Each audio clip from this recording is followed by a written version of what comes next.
Amir. Hi, Anastasia. Great to see you again. Good to see you again. You are dressed very nicely.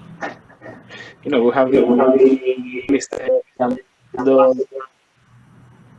I have to be careful, you know.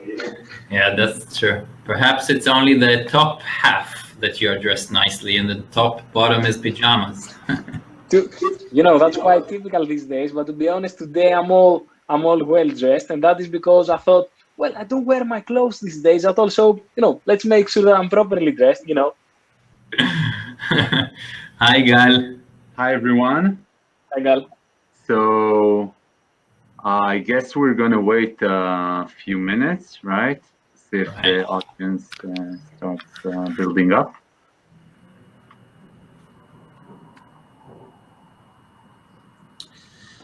Hi, everybody. Can you see me Hi, okay? Paul. Hi, Paul. Hi, Paul. Hi. Can you? Yeah, everything coming through good. It's taken a while to come through. Is that your house or that's the background? The amount of books behind you? Yeah, that's my Actual house. Many years of collections of stuff. Wow, it's really it was so vast amount of books I see that I thought it's a background that you could. Yeah, you just pull it down. There's a thing in.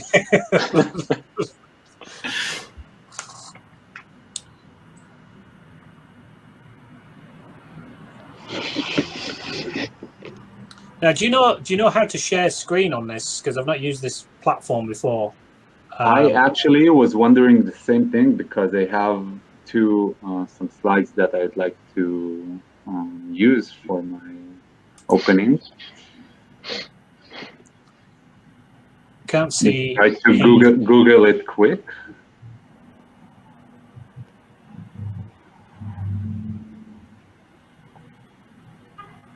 And for our audience, I will say that we will begin within maybe 1 minute. Let's just try to wait for. If you click on the little screen with the red line across it, it pops up share screen. So hopefully. Hey, gentlemen. So that's if you're looking to do screen sharing, it is the monitor with the line through it. And then go right ahead. Thank you for joining, and I'll let you take it from here. I think we should maybe begin as soon as possible. Should we wait or just begin? So just go ahead and begin. It's a recorded session, so go right ahead and begin. Okay. Great. Thanks, Cody. So, thanks. Thank you, everyone, for joining. My name is Gal Shofroni. I'm head of renewable energy sector here in the Israeli Electricity Authority.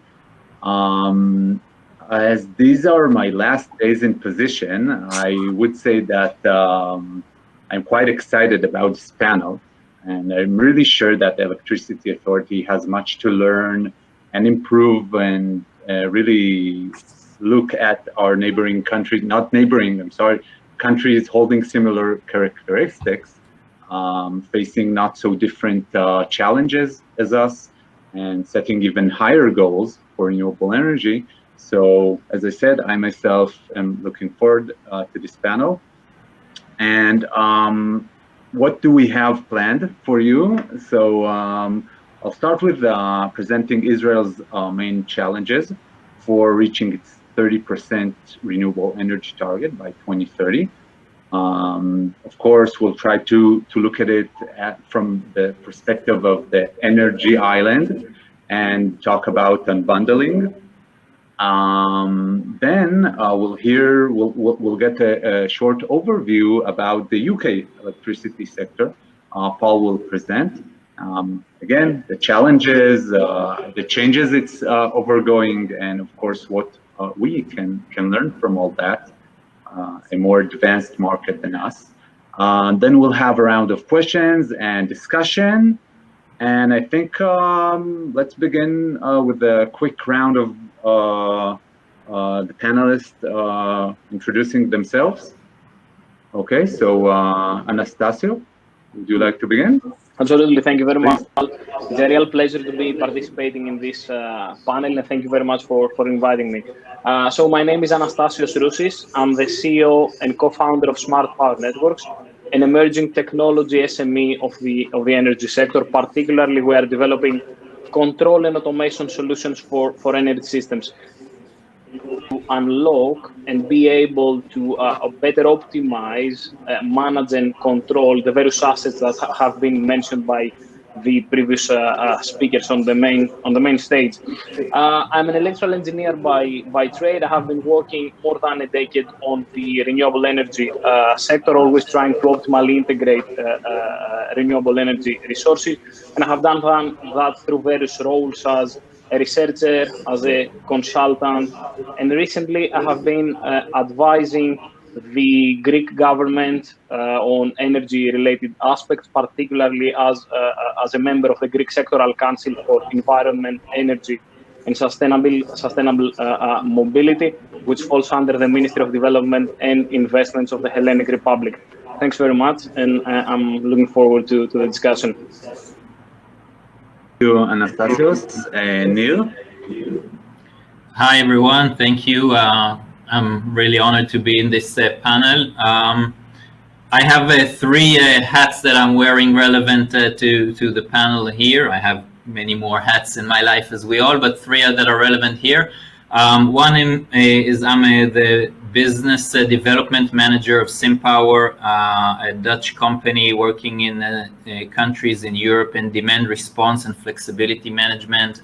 We have entered the Israeli market 3 years ago, working closely with the Ministry of Energy, the chief scientist, and with Gal and his colleagues in the Electric Authority, and the TSO, the transmission system operator.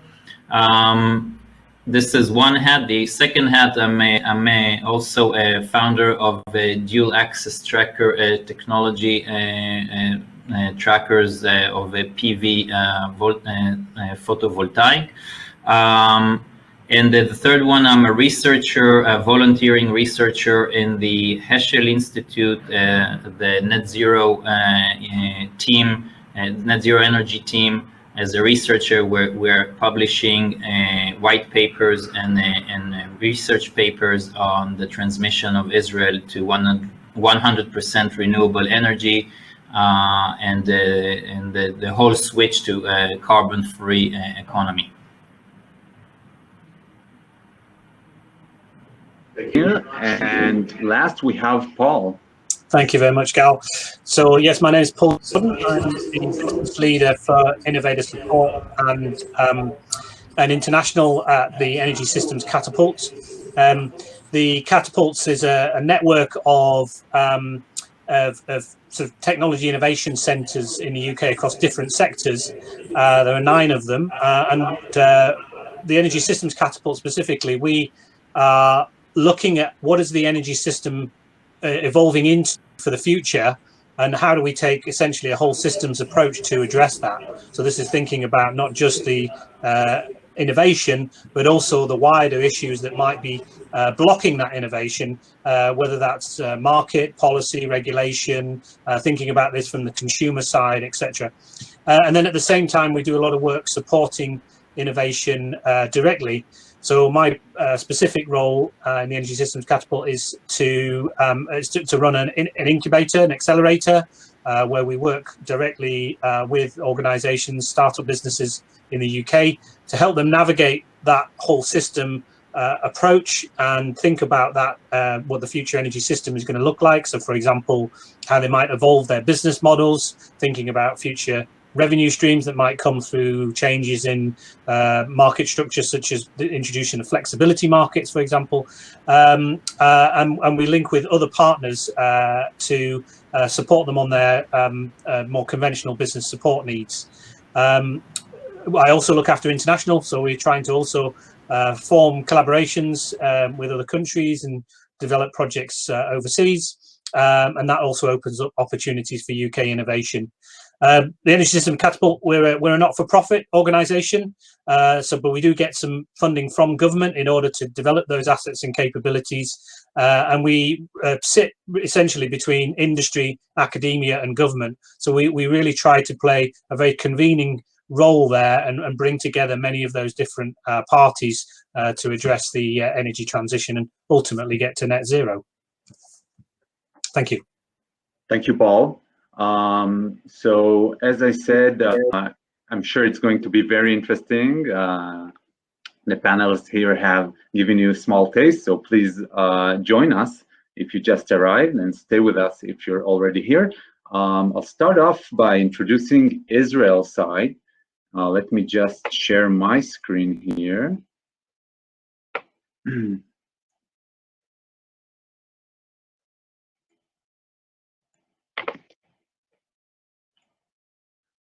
And are you seeing? Is it? Can you see it? Yeah. Okay, great. Okay, so as I said, I'm going to introduce Israel. I'm going to talk, of course, about renewable energies, but first of all, I want to start by giving some background about our market. So for years, the Israeli government aimed to privatize the electricity market and conduct structural changes to encourage, of course, competition and more efficiency, and of course, reduce electricity rates. And the IEC, the Israeli Electric Company, which you can see its logo, is a state-owned utility company founded back in 1923. And until 2018, operating in all segments, generation and transmission and distribution, supply and system operation, the entire thing. Still today, the IEC, of course, is the main provider of electricity to Israel, but as I'm going to show you now, is something that is starting to change. So the 2018 structural reform talked about three main aspects. So first, the generation part, decreasing the IEC share of electricity generation, reaching at the last stage 40%. The supply from almost 100% to 60%, system operating. So basically,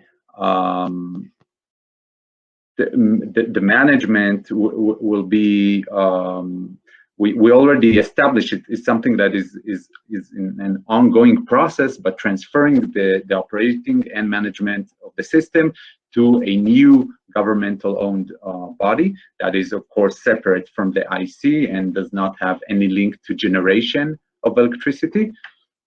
And the fourth aspect is something that will not be changed, at least not in this current reform, and the transition and distribution, developing the network. This is something that is supposed to, of course, stay in the IEC's hands for now. And still, I can say that many times we hear it's not enough, and of course, I can understand people saying that, but we need to keep in mind that it's a gradual change and a very thorough process, which is sometimes a bit complex, and of course, as I said, takes time.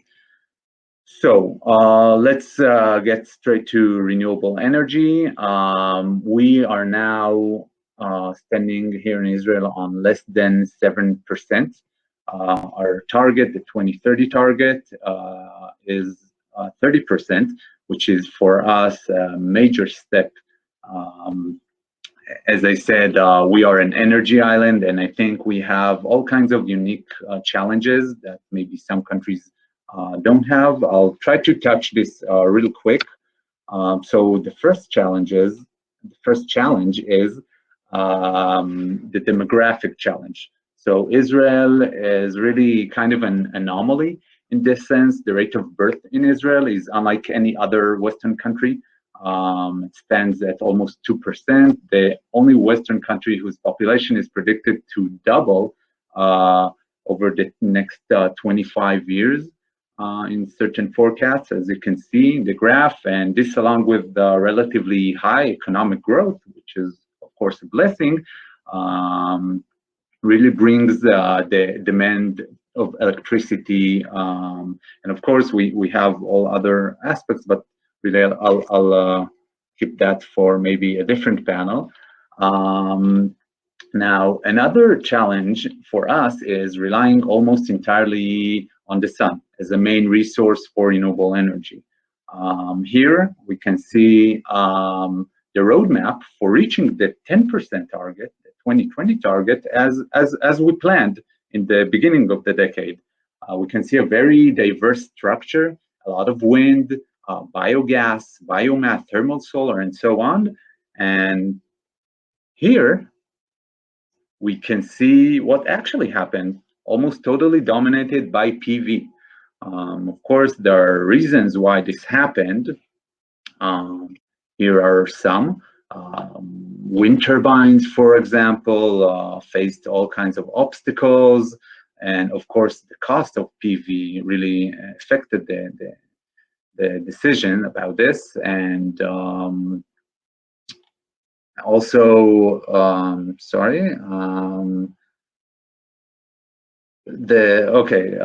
just you can read about the other parts, factors for biogas and so on, the planning issues, but I'll just go quickly to the next step, challenge. So let's say that this barrier affects everything, and it's the barrier, the size of the country. So for us, Israel is really a small country with low reserves of open land. Even the Negev area, which is the desert, it's 60% of the country. Most of the land is in use. And when we say, okay, maybe we cannot put up a lot of utility scale PV, let's talk about dual usage. We also see we have kind of low engagement from the private rooftop sector in PV installations. So again, these are challenges. And yeah, that is an overview of Tel Aviv. I think last slide, as I said, the challenge of us being an energy island. So historically, without going into politics, Israel has been surrounded by hostile countries and does not have electricity network, cross-country electricity network. And the development of such, also developing our interconnect network, also faces a lot of obstacles in terms of planning and land authority and so on. So thank you. I will stop sharing my screen now. Tell me if this works. Are you now seeing the regular mode? Yeah. Okay. So I will hand it over to Paul to hear about the UK side. Please. Okay, thank you. I'm hoping that you can see this okay. Is that coming through? We can indeed, yes. Yeah. Okay, thank you. I've just got 3 slides, conscious that we want to have plenty of time for questions. So this is just to set the scene. I started really with just highlighting the supply and demand side in the UK. The Energy Systems Catapult has done released last year our Innovating to Net Zero report. All this is available on our website. It's all publicly available, so please do take a look at that. I've put the link there at the bottom. This looked at two scenarios: clockwork and patchwork. Clockwork being a much more central driven system, patchwork being much more distributed. But the main messages were still very much the same, that you can see that there are really three vectors, energy vectors, that you can start to see coming through from the demand side with respect to much more electrification. So that's with either transport, but also in the UK, you'll see that one of the big challenges is heating, and that's moving from gas boilers across to electrification of heating. Also some move across to hydrogen, which again could either be heavy duty vehicles in some of the transport, or also possibly some of the domestic heating as well. And also district heating networks. So this is connecting, communities onto the same heat network. Equivalent in Israel would presumably the potential for cooling networks. And then on the supply side, you can really see a real major step up there in renewables. Very different from Israel in the fact that this is very much wind driven and very much driven by offshore wind. But you also see a significant increase in nuclear as well. On some of the introductory presentations from the ambassador and Adam Bell, you heard some of the comments around 10-point plan and the recent energy white paper. So lots of announcements have come through in the UK that are really starting to accelerate that sector change. It was moving rapidly anyway. Robert Llewellyn, I think, outlined that very well in terms of the societal changes around the take-up of electric vehicles, for instance. But now the government has really set some really important milestones there for us to achieve. A lot of them are in the next sort of decade. So you look at the target for offshore wind, for instance. You heard about the end of sale for petrol and diesel cars, with that being the idea being that that's 100% replaced by 100% emission vehicles by 2035. So there's a 5-year transition for hybrids. I mentioned about buildings. There was already a ban on gas boilers into new build from 2025, but now the government's also introduced a target of 600,000 heat pumps being installed per year by 2028. That's a massive step up from where we are today. So the number of heat pumps going in today would be in the low tens of thousands right now. Hydrogen, in terms of starting to ramp up that activity, and there's lots of demonstration programs around this, and the announcements also included having the first hydrogen town that's connected on or supplied from 100% hydrogen. Mentioned nuclear, particularly looking at small modular reactors, but also advanced modular reactors. And then lastly, carbon capture, usage and storage, particularly thinking about industrial decarbonisation. And I should have added as well, I mean, hydrogen is a strong play into industrial decarbonisation as well. And a lot of the technology for hydrogen production does need to come with carbon capture and storage in order to ensure that it's carbon neutral. So lastly, this is a section about sort of regulation. So we've over the last few years, we've carried out a program called the Future Power Systems Architecture. And again, if you go on our website, you'll see there's lots of papers on this. And it's really been a fantastic engagement across the sector in the UK, bringing together many, many stakeholders. And what it was asking was, what does the energy system need to look like in 2030? And how do we need to adjust the existing system functions in order to achieve that? And the work highlighted 35 system functions that were either new or extended that needed to be addressed. So I'm not going to go into all those, but I thought it'd be useful just to highlight the 7 core drivers that were highlighted there in those reports. So flexibility was one. So this is about the fact we are going to need to have an energy system which it can deal with both the top down in terms of the central function of supply, but also now what's coming through is the bottom up with many more, for instance, prosumers. So end users that not only consume electricity but also produce electricity. For example, if you've got solar PV on your roof, the fact that the electricity mix is changing massively in terms of the fact we've got much more penetration of renewables, for example. How do we deal with high penetration of variable renewable energy if we've got, for instance, that 40 gigawatts offshore wind? We need to think about the consumer, the end user. If we are now tapping into the flexibility in people's homes, for example. How do you incentivize them? How do you ensure that those are linked into the energy system? A good example there would be things like vehicle to grid. So if somebody is now using my vehicle, for instance, to connect into the system, am I happy about that? What am I going to get in return for it? How do I deal with warranties and battery warranties on the car, and etc., etc. Recovery from major events or emergencies, again, another key area here. At the moment, although we have a lot of gas on the system in the UK, it is a different energy vector. So if we now move to everything being electrified, what happens if the electricity goes down? Let's just say it's a cold winter's day and my electric vehicle's being charged, my heat pump is connected. What if the electricity system goes down? How do I get my electric vehicle charged so I move around? How do I get my heat pump back up online? Also, if we're now got much more penetration of digitalization that's underpinning a lot of this, how do we deal with the internet, and what if that goes down, if everything is now smart?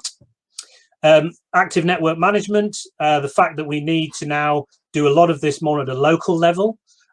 So historically, a lot of the transmission and distribution network owners have been relatively passive, but they're now going to have to be much more nimble and agile to deal with the balancing of supply and demand, but at a very local level, even on a street by street basis, with the changes in demand.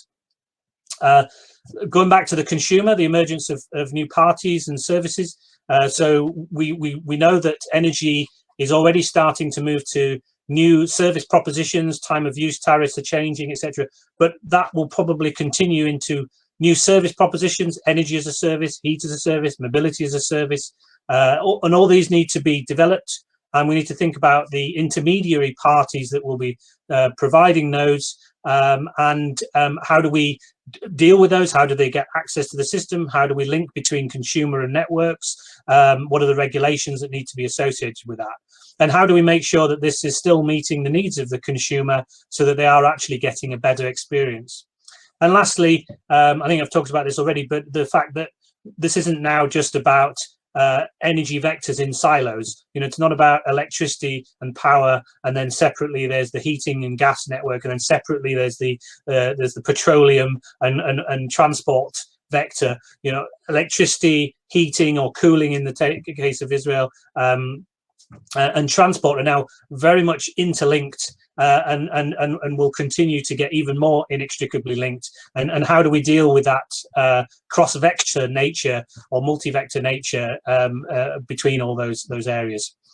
So that's all I just wanted to say by way of context setting. I hope that was useful, and I will try to come back into the stop sharing my screen. So thank you, Paul, for really this eye-opening overview. So let's start with our first round of questions, and we'll start with Anastasios. So we already understand that the UK is overgoing very big changes. The market is evolving, and the question is, what the Ofgems call for an ESO can mean for the UK energy system and the potential benefit to consumers? Absolutely, very interesting question indeed. And I think, let me say before I crack on the actual response, that it was really nice for me to see this change happening across both countries, that both are islands, I think energy islands essentially, and this needs to be considered.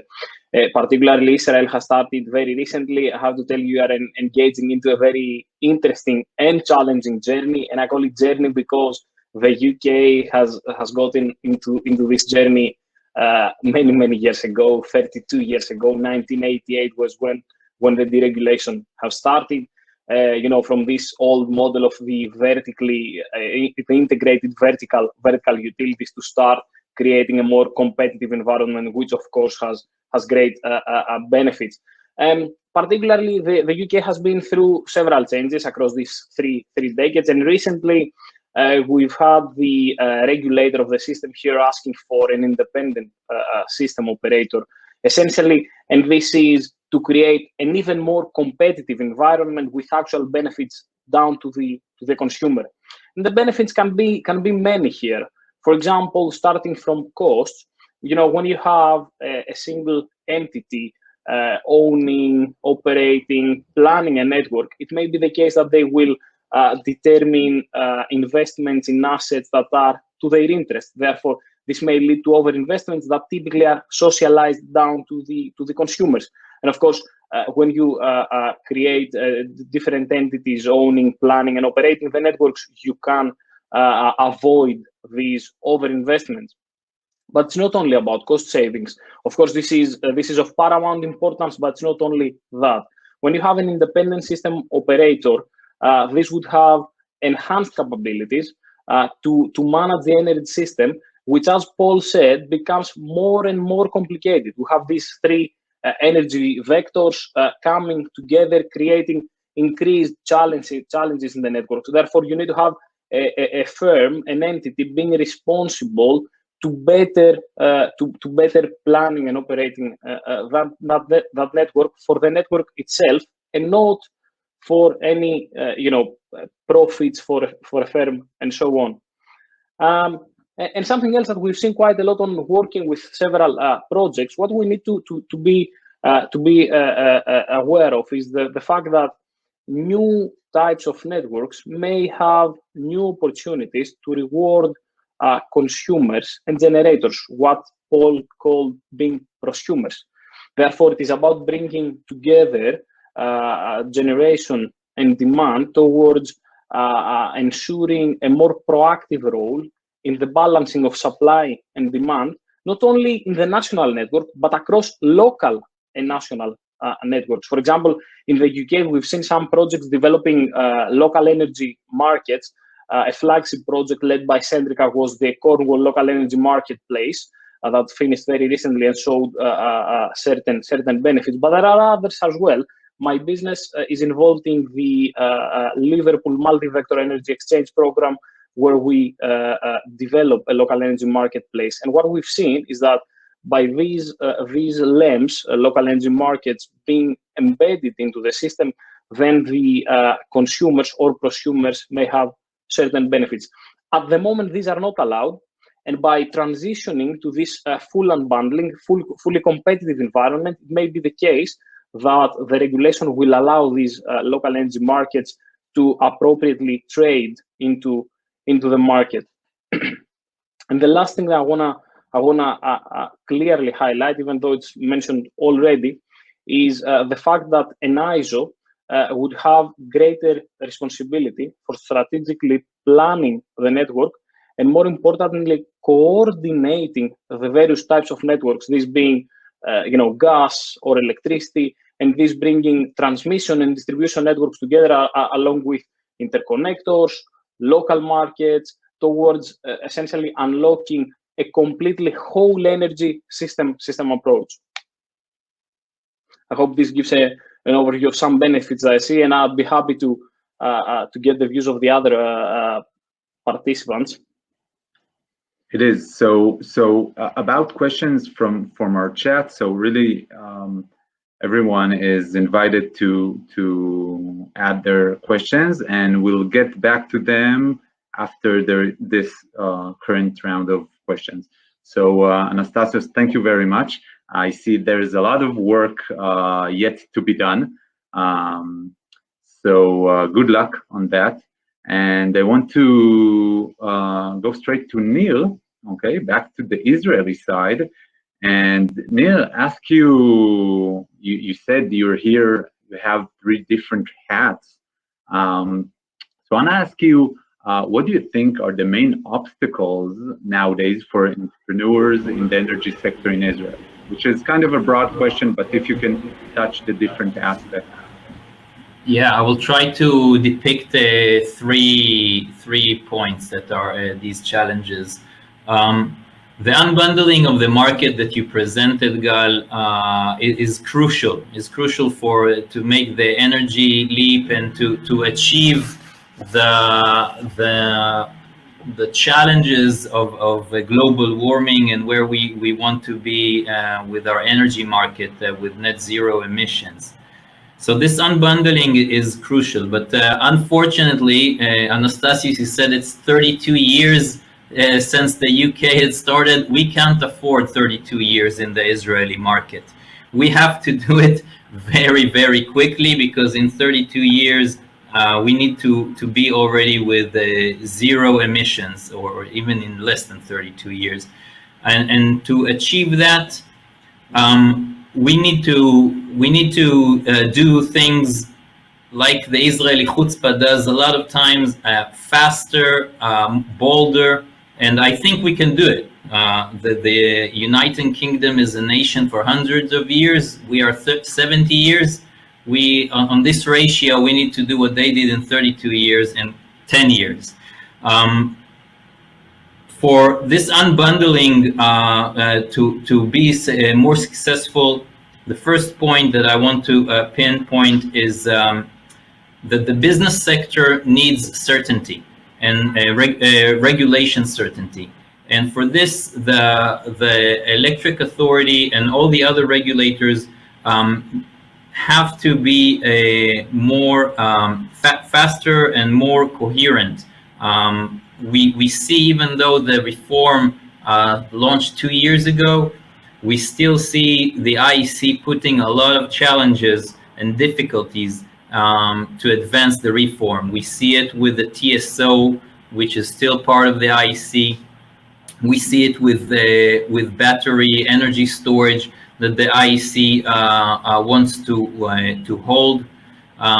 So the generation sector, which, like you presented, the IEC reduces to 40%, is thriving nicely, because there's a lot of room to play for entrepreneurs. On the other segments that you showed, it's still stuck. And we need to be bolder and faster on how we let the market entrepreneurs enter and play. And for that, we need certainty, and we need the regulators to set the rules of the game. The second thing that I want to pinpoint is that the challenges are great, that we need to overcome, and the technological pace is really fast. Faster, most of the time, faster than the regulation. And for that, we need a lot of personnel, good personnel like you, Gal, and I'm sad to hear that you are leaving. We need good personnel. We need organizational structure in the regulation.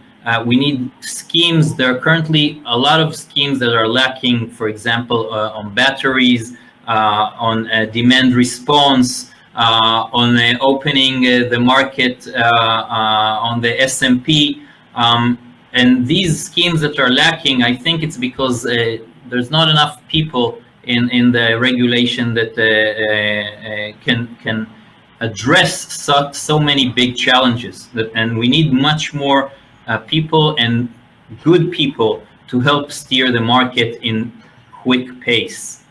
The third thing that I want to post as a challenge is, I think with the three hats that I'm playing, I feel that there is lack of coordination and synchronization between the ministries. It feels like it's the battle of the Ministry of Energy and the Electric Authority alone, and it shouldn't be like that.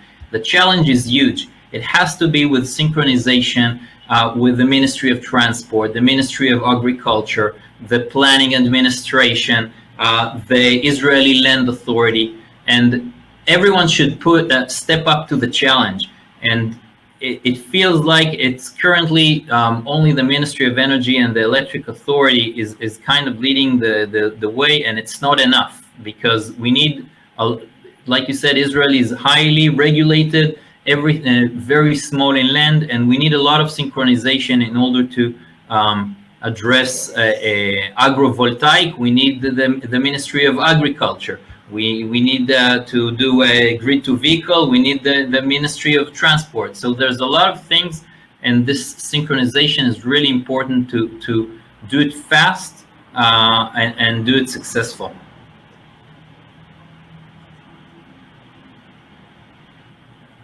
Thank you very much, Nir. And we have Cody interrupting us just for a short announcement. You make it seem like it's a bad thing that you get to see my face, Kyle. It's always great seeing your face. It's great to see all of you, and Anastasio's looking sharp as ever. Not to say that the rest of you gentlemen aren't looking great, but he really got it together. So the event, we're going to keep this session open because there's still some questions that I think are very important that are going to need to be addressed. So I want to leave this session to be open.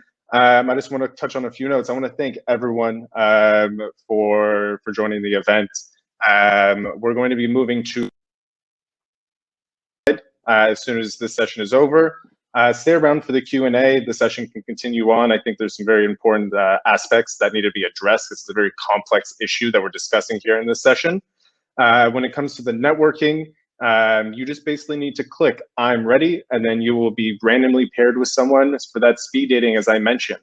In the event chat, we also have a event coming up 1 week from today, focused on the EU. There's a way for you to go register there. But I want to turn it back over to you, gentlemen, and then whenever this is maybe another 5-10 minutes max, and then let's go over to networking and get everyone there, and so we can actually meet people and have these discussions, and you can actually continue these discussions one-on-one. Good luck, gentlemen, answering the questions, and hopefully the crowd isn't too tough on you. Thank you, Cody. So going back to Paul, or coming back to Paul, you talked earlier about one of the points you mentioned was flexibility.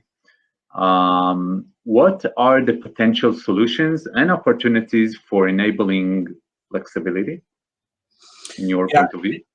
So yeah, I think this is really an interesting development. If you're thinking of Robert and his 10-year horizon, you know, if you look at the next 10 years in the energy space, flexibility is really going to take off, but there's still a lot that needs to be thought through in this space. It's quite complex. First of all, it's worth thinking about in the UK that we at the moment at the local level, so we do Anastasia's mentioned about the ESO, but at the local level it's really just a sort of very passive system right now. So we have what we call distribution network operators, but for them to really capture the benefit at the right the way down to the domestic and property level, then you need to move to what we call a distribution system operator. So you start to capture at the local level what might be available there, whether it's looking at some of the challenges around you know, frequency or voltage drop, or some of the challenges on the system that way, or if it's looking at capacity and introduction of energy storage and so on and so forth. So in order to sort of capture that, there's two aspects here that are really important. I mean, it's very complex, but to try and simplify, the first is the end user. So when you think about that end user, what is the service proposition? What is the business model and the commercial interaction with that consumer? So in that respect, you've really got to get into how those service models might evolve, what the consumer really needs, how you can unlock value for the consumer. And you've seen that happen in many other sectors. So one that's often used is telecommunications. You know, you look at where telecommunications was, you know, 20 years ago, 30 years, it's changed radically, but there's a lot of service propositions that have come forward that delivers a good consumer and end user outcome, but at the same time allows a lot of new markets and all the rest of it to create. So that's the first thing, is the sort of the market, the consumer, etc. And then the other bit is what I'd perhaps term the infrastructure. And what I mean by that really is principally the digitalization aspects. And the buzzword there is interoperability. So how do we ensure that the back office, if you like, is functioning as it should? So we deal with the digital platforms that come through, and Anastasios is already very active in this space. Is a great example. But how do you get the hardware, the software coming through, linking into smart meter networks, communications networks, thinking about the billing systems, the trading systems, looking at maybe blockchain coming through, etc., etc. Cybersecurity as well is another critical aspect there. And I know from talking with previous companies that Israel has got some really great innovators that are really thinking about the cybersecurity challenges, and that may absolutely be an area of cooperation between the two countries for sure. So those are the two areas I think that are big opportunities, and I'm sure, as I say, over the next 10 years we'll see a radical change in that whole area. Thank you very much, Paul. So before we'll go back to the main event, I want to pick up a few questions that from our chat box here. So I'll answer Daniel's question and Danny's question together. Let me just read them out loud. So Daniel Schwab asks, for how long is the IEC monopoly on transmission and distribution supposed to remain in place? And Danny asks, Gal, there are many barriers for deployment of renewables. Shouldn't the IEC focus first and foremost on energy efficiency in the building stock to reduce overall demand, and on demand side management and reduce peaks? Okay, so going back to Daniel's question. So we are now, as also Nir mentioned, in the middle of implementing the first reform. Okay, implementing a reform after so many years of it being in a constant certain way is always something that takes time.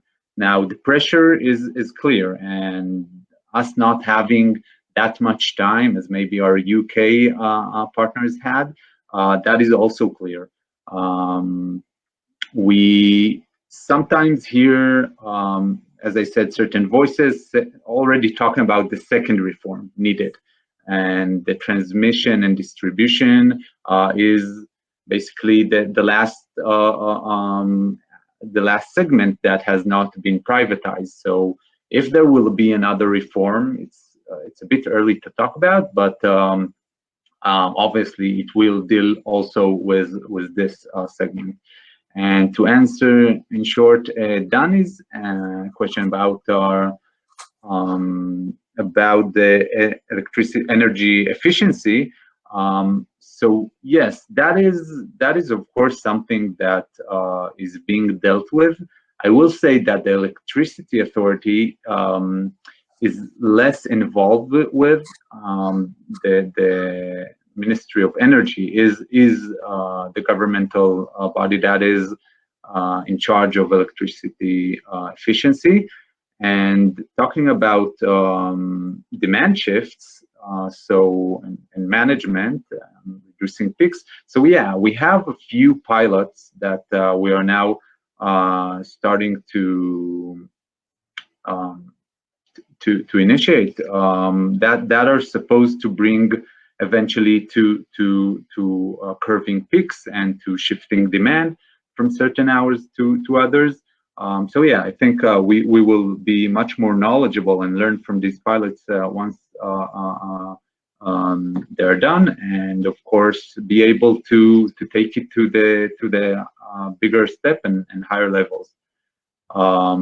I will take another question for Paul by Steve that asks, there is a large price differential between gas and electricity prices in the UK. How is this likely to impact uptake in electricity-driven heat pumps versus gas heating, and the heating costs to consumers? Yeah, I mean, it is an issue for sure in the UK. The good thing is there's as big a push as there's ever been to try and get these back in balance. I think I read somewhere recently, I think the carbon levies on a typical electricity bill is something like 20% compared to about 1.5% for a gas bill. So it's for the same carbon output, if you like, in terms of carbon emissions. So it is significant. And clearly, if if we're looking to move towards electrification, then that's not a good thing. And if we can try to get more parity between the two, then that will help drive the take up of heat pumps. It's not the only answer. The point I was making about incentives to the consumer and thinking about future service models, I think is also key. We need to be able to provide a better service proposition and outcome for some of these new solutions, especially if we're switching to something that is, even with better alignment of gas and electricity bills, you're still going to have a price difference compared to a typical gas boiler. So you're going to need to find ways in which you can provide greater service propositions, and one of the ways to do that is to find additional value streams that can feed into those business models through ancillary services on the network. So for instance, if you have flexibility with the heat pump, maybe there's other revenue streams that can come in, and maybe some new service providers can offer a better service proposition to the consumer that can allow take up of low carbon solutions. So there's lots of ways to do it, but yeah, Steve's absolutely correct. That's definitely something that needs to be addressed, and as I say, there's quite a big push, or growing push, and I think government's quite receptive to the issue there. Thank you, Paul. So before we take the last question from our chat box, Anastasios, would you like to add anything? Sure. If I could take a step back and just add on what you mentioned earlier about the various technologies that are used. I don't think it's about focusing on a single technology really. And while renewables have been in the forefront the last decade or two, and yes, this is of course for the good of the planet. But yes, there are various challenges involved as well in their deployment. We've seen other technologies like demand-side management or energy efficiency, but I don't think it's about focusing on a single or a couple of technologies. It's about making sure that we best use what we have, and this can be any type of renewables, demand-side management, and energy efficiency. And we've seen regulation changing over the decades towards enabling these various types of technologies to play a vital role. Even energy efficiency, we've seen it being used as a measure to reward consumers, if you want. In certain states in the United States, it has been used as a trading product, essentially, in the market to remunerate customers. So what I'm trying to say really is about how we can unlock a whole energy system that was mentioned earlier also by Paul and other speakers on the main stage, towards ensuring that you appropriately capture all technologies across the various energy vectors and also across the scales, from the low voltage local networks upstream to the distribution networks and transmission systems, with each type of assets and technologies that may be embedded in these systems. I think this would be of particular importance as we go forward. Great. Thank you, Anastasios. And last question by Shelley, and I'm going to give Nir the opportunity to answer. Shelley asks, what incentives and regulatory changes do you recommend be put in place to accelerate the transition to a higher % of renewables? And how can we make them happen? It's funny that you're giving me where you can share the. I think it's more interesting that way, but if you want, I'll also answer after. Okay, so I mentioned earlier the coordination and synchronization between the ministries, which I think is really important to achieve the goals. And once these goals are achieved faster, more trust will be immersed within the ministries to continue and increase the goals. Because I think the first issue, like I mentioned earlier, with the coordination and synchronization, I think there's not enough belief in the Electric Authority, the Ministry of Energy, that we will reach these goals. So the business sector and the private, the households also need to pitch in and show that we can achieve the goals and increase the penetration for dual usage, for example. Every side needs to take its cut, and this will also help the regulatory players increase the percentage. And I think another very important thing is what is the goal? Currently, the main goal of the electric authority is lowest price. And when you have the lowest price as a goal versus have a maximum energy, renewable energy penetration, you have a problem, because you don't maximize potential when your goal is minimum price. You maximize potential when you think the goal is a maximum RE penetration. Now, it's true that we are over the parity of the economic pricing for RE versus gas. It's cheaper with RE with solar than with gas. But if you take RE and storage, we're not beyond the parity point. I think we'll be there next year, or 2 or 3 years from that.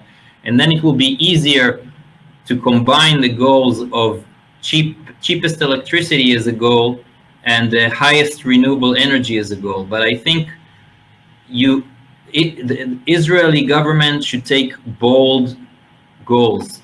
You first need to take our part in the world, in the global fight for global warming. And our part in Israel is higher percentage of RE penetration and lower percentage of carbon emission, and make this change more rapid than currently is. You first put the goals and then you achieve them. It doesn't go the other way around. Kennedy first said, we'll put a man on the moon in 10 years from now, and now everything goes into place to achieve that goal. Ben-Gurion said, we are building, we're announcing the independence of the state of Israel, even though it was a difficult decision. This is what leadership is. We need to first hear the leaders say we need a higher percentage of renewables, and then we will be able to achieve it. It doesn't go the other way around. Thank you, Neil. Now I will also answer from the regulation point of view. I will say, and this is my opinion, my personal opinion, when you look at the electricity authority and when you look at the last decade, okay, I showed a few slides, it was all about the pricing, okay? Setting the right price, or building the best model that will bring the best competition and eventually the price, or tenders, or all of the market aspect that has to do with the economics. Okay, I think that this decade has new obstacles that have to do more with us having less land reserves and less available network. And as I said, developing the network is something that takes a lot of time. So we have to be creative. And in order to do that, we need to focus our energy mainly on barriers, on seeing how we can solve all kinds of problems, and being much more proactive in that. Not only setting great tenders and knowing that the companies will offer good prices for them, but also being, as a government, there to open up new potentials for all these great prices to be implemented in. And I think that is one of the biggest challenges we have from the regulation point of view. And of course, everything is connected to that, and we can talk much more about this, but this is in short. Okay, so I want to thank all our panelists, Anastasios, Neil, and Paul. I myself learned a lot, and I really hope that our audience also received some knowledge from all of this conversation. And I think everybody's, wait, what is Cody saying? Okay, I think everybody's supposed to go now to the networking room, or to the main event. I'm not sure, but you'll figure it out. So thank you very much. Thank you very much. Thank you all. Everybody. Thank you to be on the all. panel. It was a great pleasure. Bye-bye.